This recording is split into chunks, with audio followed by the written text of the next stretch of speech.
Yo, what is up guys? Dagan ta karon diri sa Ayala Business Park. Solo run. Kay client si Marvin Juby. 5 to 7 PM ta. Okay, sa kita pang daily. Pila ka days wa kalagyan. Tapos 3 PM. Itong goal is 5 PM. Ito na alang-alang pa sa 5 PM sa tumagan. Isang 8 kaya 10 tapos lang 5 km guys.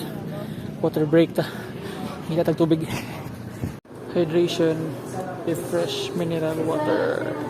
Ayan na kagamay.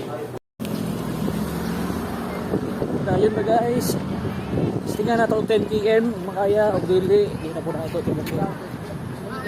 refresh pa. Hydration, ganyan tubig lang. Power, taon niya panghuman. Sa Apple Watch, maupay pag 9.13. Okay. Ito na yung was yung 10 km guys. Tapos 10 km done. Puya.